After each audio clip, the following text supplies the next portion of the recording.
just by trading with the trend, that's already going to put you above the 95% of retail traders, right? Right now, we're currently looking at GBPUSD. So one thing I would like to mention is that before you analyze any USD assets, I highly recommend you take your time to analyze the DXY. It also goes by the USDX, as you guys can see right here, aka the US dollar, because that is going to give you an edge. What I mean by that is that if the dollar is bullish, right, any assets that have USD at the end should be bearish. If the DXY is bearish, any assets that have USD at the end will be bullish, right? And vice versa, right? If the DXY is bullish, any assets that have USD in front of them, such as USD JPY, USD CAD, should also be bullish. If the DXY is bearish, any assets that have USD, they are also going to be bearish as well, right? So I'm going to grab the DXY and I'm going to analyze the DXY first. So this is the DXY. I always start my analysis on the highest time frame possible on MT5, which is the monthly time frame. So the monthly time frame very clean. What I do is I'm just going to add my key supply in the mid levels, right? So I'm going to grab my line. I'm going to place level right here. As you guys can see, that is a good supply zone. And every time the DXY goes for that level, as you guys can see, reject went all the way down, reject went all the way down, reject went all the way down. It is currently rejecting that level again, right? And then now I'm going to place my demand level, aka my support level. I'm just going to place my demand level, right? I'm going to try to get as many touches as possible. Here we go, right? So based on the monthly time frame, right, we can clearly see that the DXY has been consolidating for the last 1, 2, 3, 4, 5, 6, 7, 8, 9, 10, 11, for the last 11 months, right? But we do not base our entire technical analysis on the monthly time frame, right? You have to start from the monthly, you go to the weekly, you go to the daily, you go to the 4 hour, and you go to the 1 hour to get your entry, right? So this is the DXY. So now I'm going to go down to the weekly time frame, right? So this is the weekly time frame. As we can see, the DXY has been bearish for some time now, right? The DXY is bearish, right? Overall, that's the overall trend of the DXY. It has been bearish, and then it also has been consolidating between those two monthly levels as well, right? So now we know the DXY is bearish, but it is also consolidating as well. On the monthly time frame, that's where you add your key levels and you scale down to the weekly time frame. On the weekly time frame, that's where you look for the overall trend, right? So now I'm going to scale down to the daily time frame. On the daily time frame as well, if you zoom out, as you can see, the DXY has been bearish as well, right? You always have to make sure the daily trend matches the weekly trend, right? So I'm saying the DXY has been bearish. As you can see, the DXY cannot seem to break the previous structure on the daily time frame, right? So now we know the DXY is also bearish on the daily time frame as well. So now I'm going to zoom in. Right, what I'm going to do is on the daily time frame, guys, that's where you look to add your key market structure, right? On an uptrend, you get a higher lows and higher highs, and a downtrend, you get lower lows and lower highs, right? So this is what I'm expecting for the DXY to do right now, right? So I'm going to place my low, right? I'm going to grab my rectangle box. Right, this is a low, right? This is a high, right? And then I'm going to use the Fibonacci tool retracement, right? So I can get my entry price. And then the market dropped to give us a high low, right? You have a low, you have a high, and you have a high low.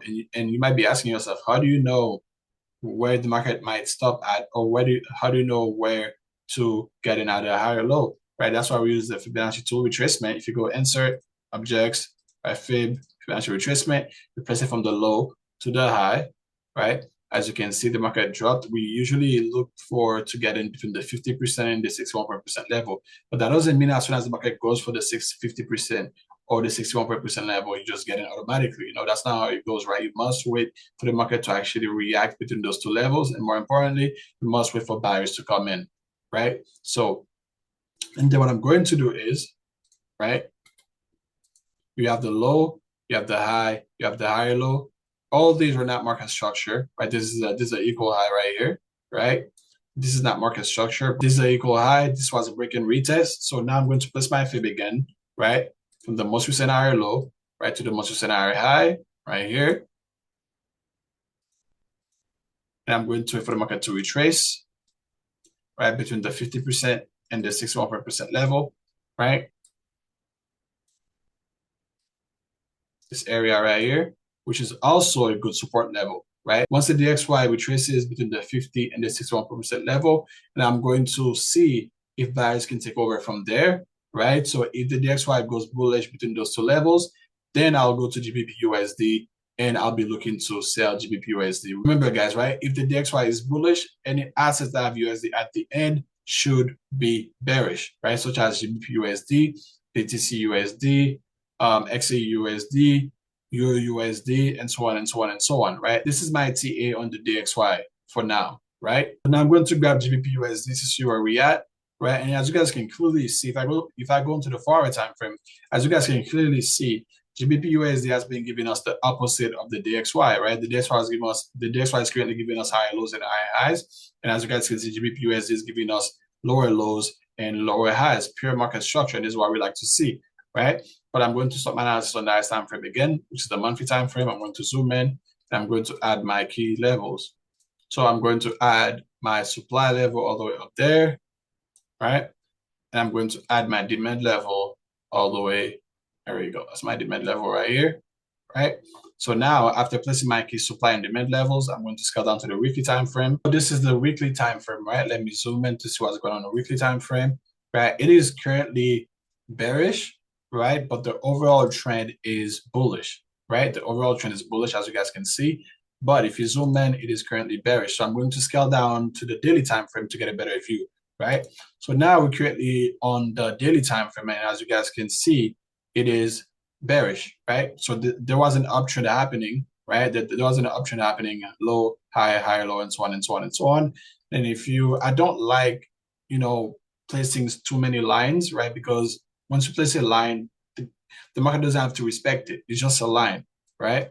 So let's say if you do something like this, right? As you guys can see, there was Dutch went all the way up, Dutch went all the way up, Dutch went all the way up. That was a proper uptrend, breaking a retest, right? So now it is currently bearish, even though GEO seems like it is currently going up. But until there's a break of the previous structure in this scenario, which is the lower high, right? The market must break above this lower high, and also it must create a higher low for it to be, for me to actually start buying it, right? But since the DXY is already giving me bullish sentiment, right? I'm most likely going to look for an entry to place a sell in GBPUSD, right? So on a daily time frame, guys, that's where you have to literally take your time to do a proper TA, which is technical analysis, right? On a daily time frame, guys, that's where you add your rectangle boxes to help you identify your higher lows and higher highs, and in this scenario, lower lows and lower highs. And also on a daily time frame, that's where you add your Fibonacci tool retracement, which is going to help you with the entry price, right? So I'm going to place my rectangle boxes. We had a high here, right? We have a low, right? Then if you grab your fib, place it from the high to the low. As you can see, the market went all the way up for the 50% level, and 50%, then between the 15.61% level, that is a true market structure. That is a lower high, and you're gonna have to repeat the same process again, right? So you're gonna have to grab a rectangle box again, right? You're gonna have to place a lower low, right? A lower high. It's very simple, guys, right? If you trade with the trend, and also if you know how to do your market structure properly, and you use the Fibonacci retracement as a tool to help you with your entry price, and then we have this lower low again, and we have this lower high, right, guys? And in a downtrend, your only job is to look for sales, right? Do not try to counter trade the market, right? In a downtrend, you only look for sales. In an uptrend, you only look for buys, right? In a downtrend, you look for sales at the lower high. In an uptrend, you look for sales at the higher low, right? Do not try to counter trade the market, right? Because you do not have enough capital for it to place a buy in a downtrend for the market to start buying, right? It is best to follow the momentum, right? So this is where we're currently at. We're at a lower low, lower high, right? And we also had this lower low as well, right? And then the market is currently respecting the previous market structure, which is the previous lower high. This is what I was saying. Until GBPUSD breaks above the previous lower high and also create a higher low, then we'll start looking for buys. Let me show you guys what I mean, right? So for you to start buying GBPUSD, you must see something like this, right? a break above the previous structure, the previous lower high, right? And then you're going to wait for the market to retrace, right? Do not FOMO, do not get in right away, right? And then you're going to use your Fibonacci tool retracement, you see from the low to the high, right? Then if the market retraces between the 50% and the 61% level to create a nice demand level or support level between the 50 and the 61% level. And then you have to scale down to the 4 hour to see if buyers are coming in and so on and so on and so on. Then you can start looking for buys, right? But until then, guys, right, it is a sell because the market is respecting the previous lower high, right? So it is very crucial, guys, to not get in as soon as you see the market going up. No, you must wait for the market to break the previous structure, and you also must wait for the market to create the opposite structure of the previous structure that the market got out of, right? So this is where we at for GBPUSD. So now what I'm going to do is I'm going to scale down, right? I'm going to scale down to the 4 hour time frame, right? As you guys can see, this is where we at. BTC is currently at a good selling zone, right? The reason why I'm saying that is that it is respecting the previous lower high right here, right? It is respecting this guy, the previous lower high, right? So now, right, what time is it? It's currently 2:24 p.m., right? And the market is going to take a quick break in 36 minutes, right? So now for London session, right, if GBPUSD closes below that previous lower high, you can start looking for sales, you place your sell and stop loss above the previous lower high, right? And then you can target the previous low for your take profit, right? This is so simple, guys, right? It is so simple. Look at this, right? The first thing you have to do is you must be able to tell the trend, right? If it is an uptrend, you look for buys only. If it is a downtrend, you look for sales only. The second thing is, right, you must be able to place your key structures properly, right? We place our lower lows and lower highs on a daily time frame, and also you're going to use the fib as a tool to help you with your entry price, right?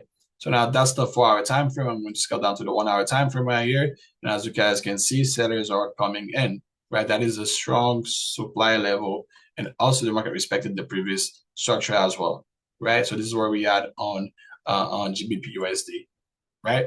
So there's way more that goes into the strategy, right? But I'll be making more videos for you guys. But what I want you guys to do is to actually practice trading with the trend, guys. If you can, just by trading with the trend, that's already going to put you above the 95% of retail traders, right? Because most retail traders, they buy, they sell, they buy, they sell, they buy, they sell, right? They don't care about the overall trend. It is very important, guys, to trade with the trend. And while you're trading with the trend, right, you must wait to get in. If the market is an uptrend, you're going to look for buys only at the higher low. If the market is a downtrend, you're going to look for sales only at the lower high or at the equal market structure. As you guys can see right here, it is creating an equal lower high, right? As long as the market doesn't go above the previous lower high, it is still a sell,